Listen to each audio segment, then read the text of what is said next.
Evander Holyfield didn't just give an opinion, he dropped a bombshell. It can be hard to beat Canelo. He's real basic, but he's a good fighter. The former heavyweight king, a man who made his name defying the odds and conquering bigger opponents, said it flat out. Canelo has a bigger chance of winning than Crawford does. No hesitation, no sugarcoating, just a brutal, matter-of-fact reality check. And he's not alone. As the boxing world counts down to the mega clash between Canelo Alvarez and Terence "Bud" Crawford, everyone from former champions to current stars is taking sides, and the split is razor thin. Some believe Crawford's precision, speed, and tactical genius will dismantle Canelo. Others say the Mexican powerhouse will prove once again that skill doesn't mean much when it's staring down raw, immovable strength. This isn't just another fight, this is an unprecedented gamble. Crawford stepping up 2 full weight divisions to challenge a man who's been a brick wall at 168 pounds. The stakes? For Crawford, immortality, becoming the first male fighter in history to be undisputed in 3 different weight classes. For Canelo, it's the chance to slam the door on the critics who say he's slowing down. But here's the twist. Behind all the trash talk and predictions is a hidden layer of strategy, psychology, and brutally honest assessments from people who know exactly what it takes to survive in that ring, and their opinions couldn't be more divided. Let's get something straight. Canelo Alvarez is not just another champion. At 168 pounds, he's a nightmare.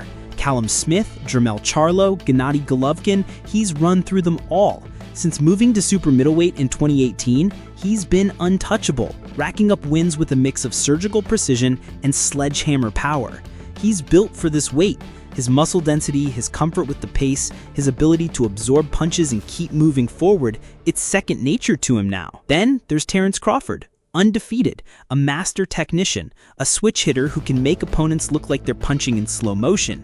He's conquered 140 and 147 with ease, dismantling everyone from Sean Porter to Errol Spence Jr.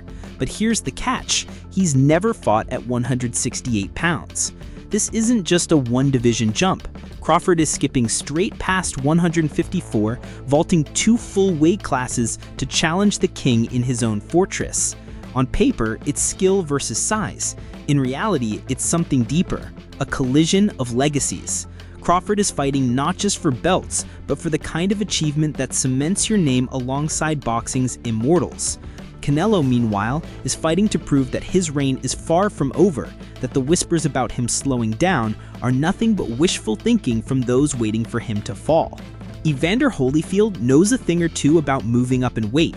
He lived it, becoming heavyweight champion after starting at cruiserweight, which is why his take carries weight. Literally, to Holyfield, Crawford's skills are undeniable. He's a very smart fighter and calculated in a way few are, but that doesn't mean the jump in size and strength is something you can just willpower your way through. It's going to be hard to beat Canelo, Holyfield says. He's basic, but a good fighter. That word basic might sound like an insult, but in boxing, it's often a compliment. Basic means fundamentally sound. Basic means no wasted movement. Basic means the same crisp, perfect execution over and over again until the other guy breaks. Holyfield's point is simple. Canelo has spent years in this weight class. He knows how to impose his size without getting reckless. And when you're the smaller man, every clinch, every shoulder bump, every punch that lands feels just a little bit heavier than you expect. You got a love for boxing. Yeah, love Who boxing. gonna win the fight, man? That's coming up, the biggest Crawford. fight in boxing. Crawford. Huh? Crawford. I'm not hesitating. Crawford. I'm not even hesitating. Crawford. You gonna stand on that all the way to September 13th? I love Canelo. Crawford will beat Canelo. Crawford will beat Canelo by decision. I can't see anybody knocking out Canelo Alvarez. But I do believe that if you can box and you can move, that you can beat Canelo. You can outpoint him. That's right. When I think about Canelo, one of the things that I don't like about Canelo, despite his greatness, and a neck as wide as Broadway for crying out loud, Right. it's like almost every shot has to be a power shot. It's a power shot, yeah. That's not beating Crawford. I will confess, I think Gervonta Davis's trainer, Cal, I think he said this. He said Crawford could find himself in trouble if he decides to engage with Canelo, because Canelo is the naturally bigger, stronger fighter. And I don't care that Crawford's gotten bigger, and I don't care that Crawford's gonna go in there just as big as Canelo. Canelo is accustomed to fighting at the weight, and Crawford is not. And Canelo is a genius in this regard. You don't see him show up for fights not ready. He's always ready. always prepared. He's always You gotta ready. give He's him always that. prepared. So I think he's the slower fighter, though. And I think that Crawford is brilliant as a boxer. And I think that between switching to conventional and southpaw, using his jab and movement, I think that Crawford is going to outpoint Canelo because he's faster. But I don't think he's gonna knock him. Then you have Stephen A. Smith, who isn't shy about going against the grain. He's all in on Crawford, with one major warning. Smith believes Crawford has the tools to win on points, using speed, movement, and IQ to rack up rounds. But the danger is clear. If Crawford tries to stand and trade, it's game over. He points out a habit in Canelo's game, the over-reliance on power shots. Against a slick mover like Crawford, that could be a weakness. If Bud can keep him chasing, picking him apart with jabs and counterpunches, he can neutralize that power. Still, Smith's respect for Canelo's danger factor is obvious. One mistake, and Crawford's night could be over. Ryan Garcia has been in the gym with Canelo. He's felt the power, seen the intensity up close. And his verdict? Crawford is in for a shock. Canelo can push back heavyweights, Garcia says. Let that sink in. A man 2 weight classes above Crawford can be moved backwards by Canelo's raw force. Garcia predicts a Canelo win. In fact, he sees the possibility of Crawford suffering an Amir Khan-style knockout, a single perfect punch ending the night in an instant. And there's another angle.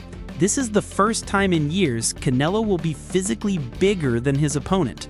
Without the need to cut as much weight, he'll fight freer, with less drain on his energy reserves. That's a dangerous Canelo.